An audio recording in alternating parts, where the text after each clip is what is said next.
Mona Lisa. Você já ouviu falar dela? Essa figura histórica é uma obra de arte feita pelo italiano Leonardo da Vinci. Ela é uma das pinturas mais famosas e a mais valiosa do mundo. E aí eu te pergunto, por que essa obra se destaca tanto, mesmo estando em um museu com outras 480 mil peças de arte? O que ela carrega de tão impressionante que faz com que 7 milhões de pessoas por ano se concentrem na única peça com escudo de vidro à prova de balas do museu? No episódio de hoje, eu vou te contar em detalhes a inacreditável história de Mona Lisa, a musa do Histórica.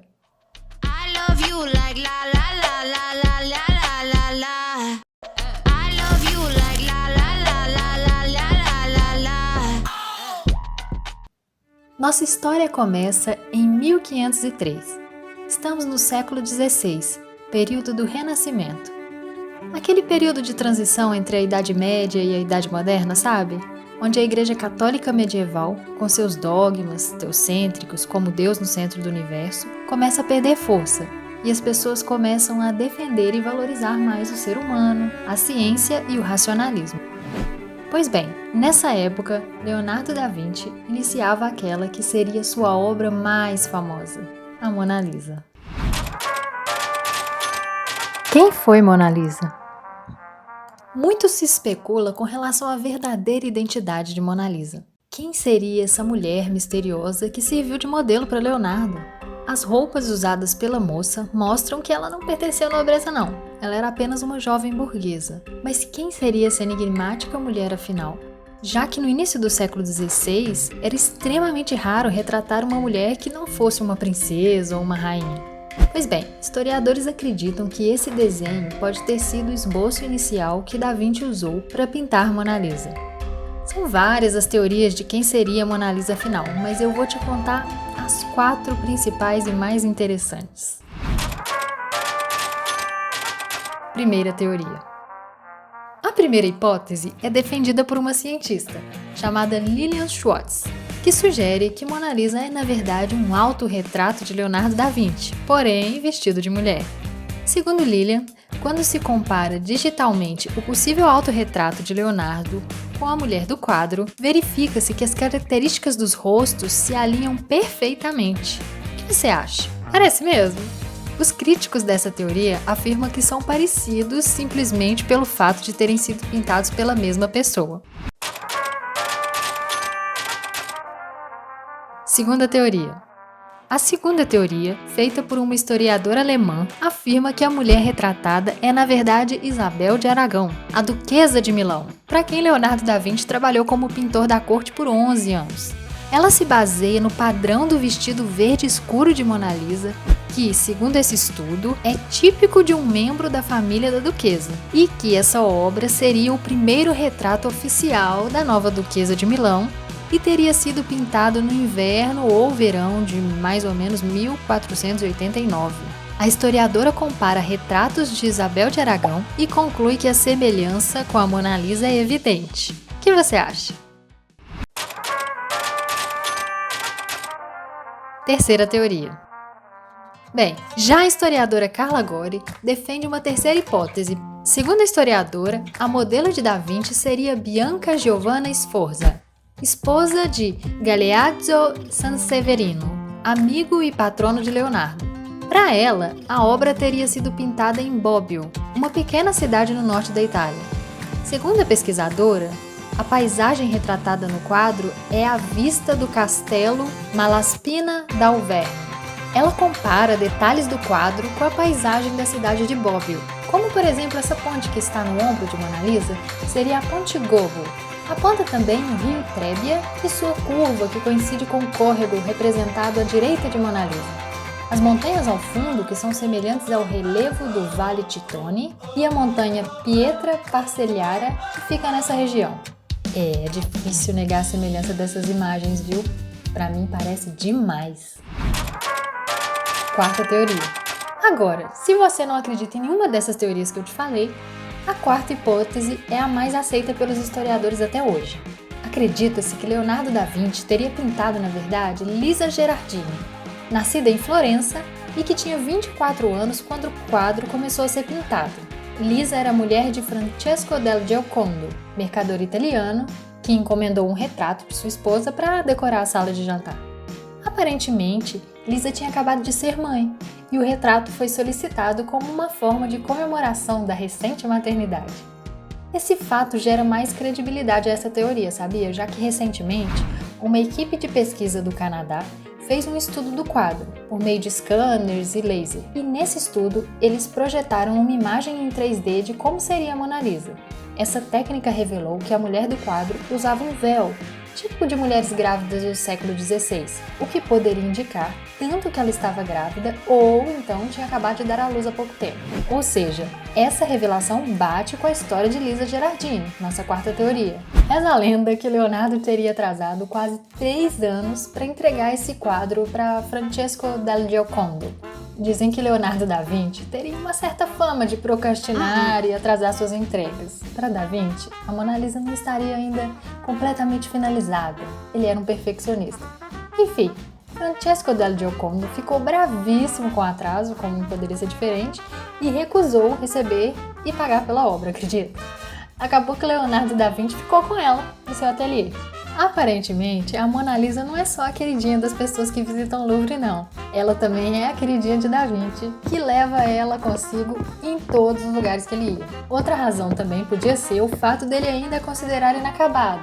Mas eu prefiro pensar que não, e que ele gostava dela e não conseguia ficar longe dela, eu não julgo. O fato é que 3 anos depois, em 1506, Leonardo da Vinci se mudou da Itália para a França, a convite do rei Francisco I para trabalhar em sua corte. E lá foi Mona Lisa embaixo dos braços de Da Vinci para a França. O rei Francisco I acabou comprando a obra depois, por 15 quilos de ouro, mas ela acabou indo parar na parede de um dos banheiros do rei da França e ficou lá por um tempo esquecido.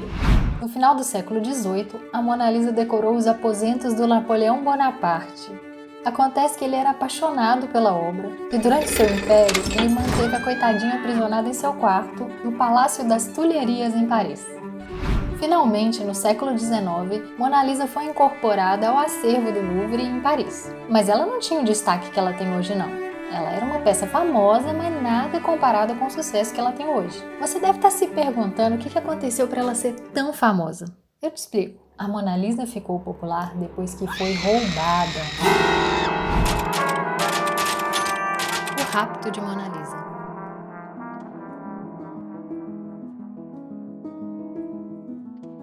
Estamos em 1911, em pleno século XX. Mona Lisa ainda era uma das peças do acervo do Louvre. Mona Lisa descansava tranquilamente na parede do Louvre quando, do nada, foi roubada. The Mona Lisa was placed in the Louvre Museum in Paris in 1706, and there it hung for 200 years. Then, in 1911, the painting disappeared without a trace or a clue. O roubo só foi descoberto 24 horas depois, você acredita? Os funcionários e os guardas do museu viram o espaço vazio na parede, mas eles pensavam que a pintura tinha sido retirada para ser fotografada ou estava apenas sendo restaurada. Ninguém imaginava que, àquela altura, Mona Lisa já estava longe. Quem poderia ter roubado Mona Lisa? Por que ela? E, sobretudo, como? Com tantos seguranças e pessoas visitando lugares sem acionar nenhum alarme. Meu Deus, esse foi o grande mistério da época. Vários suspeitos foram ouvidos para tentar descobrir o paradeiro da mulher de Da Vinci. O Louvre chegou a ficar fechado por uma semana para que os investigadores pudessem descobrir o que tinha acontecido afinal. Até o pintor espanhol Pablo Picasso, aquele pintor da Guernica, ele foi interrogado sobre suspeita do roubo. Mas nada, a pintura estava perdida para sempre. Foi aí que a imprensa da época caiu matando, né? Aproveitou o escândalo e começou a provocar as autoridades e o próprio museu. Ninguém conseguia explicar o sumiço da moça. A imprensa aproveitou o momento de euforia e começou a publicar imagens de selos postais de onde ela poderia estar, viajando por vários países do mundo. Para você ver, nessa época, Mona Lisa já era um meme. De repente, Mona Lisa era uma celebridade mundial. Para você ter uma ideia, multidões passaram a ir ao Louvre só para ver o espaço vazio onde a mulher do século XVI costumava estar, você acredita? Desesperados e sem respostas, tanto o Louvre quanto os detetives da polícia ficaram jogando a culpa um no outro.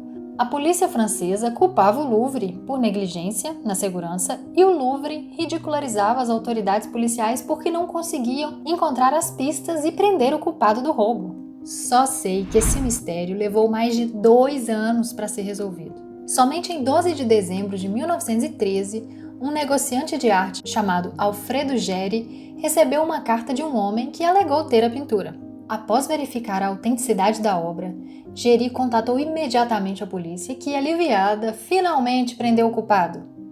O culpado era Vincenzo Peruggia, um carpinteiro italiano que trabalhava no Louvre na época do roubo. Mas você deve estar se perguntando como que ele fez isso, né? Pois bem, ele conseguiu raptar Mona Lisa se fechando no museu à noite. Ele foi até o quadro, tirou do vidro e saiu como se nada tivesse acontecido na manhã seguinte, com ela escondida debaixo do sobretudo. Os guardas, que o conheciam bem, cumprimentaram e ele saiu normalmente por ser funcionário do museu. Na época, a polícia chegou a tirar a impressão digital de todos os trabalhadores, historiadores de artes e arquivistas para conseguir pegar o ladrão. Mas eles se esqueceram do simples assistente de vidraceiro que era Vincenzo. A polícia chegou até ir visitar sua casa, um simples quarto que ele morava a poucos quilômetros do Louvre, mas os policiais se esqueceram de olhar embaixo da cama onde a moça estava escondida. Depois que foi capturado, Vincenzo confessou o crime e disse que fez isso porque queria devolver Mona Lisa à Itália, já que Leonardo da Vinci era italiano.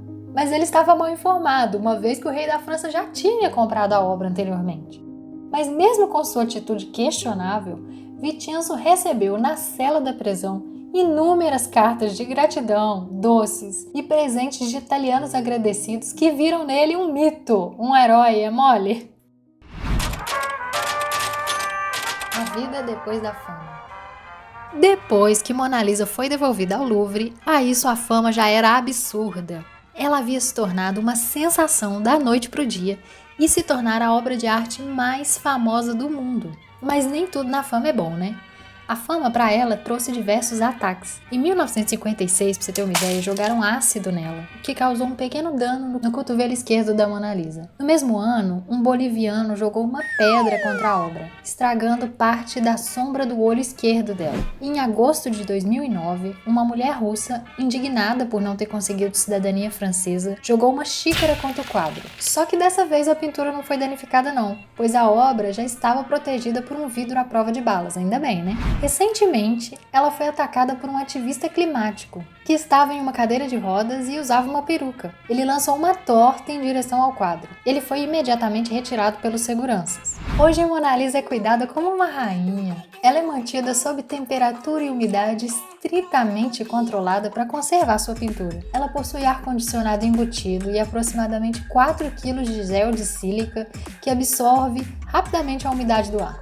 A caixa em que ela é mantida é aberta uma única vez por ano para verificação da pintura e manutenção do serviço de ar-condicionado. É muita mordomia, né não? Mona Lisa não pode ser vendida por conta de uma lei de proteção do patrimônio francês, mas estima-se que o valor dela é de aproximadamente 13 bilhões de reais. Nada mal, né? Calma que eu ainda não te contei tudo sobre a nossa musa Lisa linda. No próximo vídeo eu vou te contar em detalhes todos os mistérios dessa obra. Você não vai acreditar. E aí, gostou dessa história?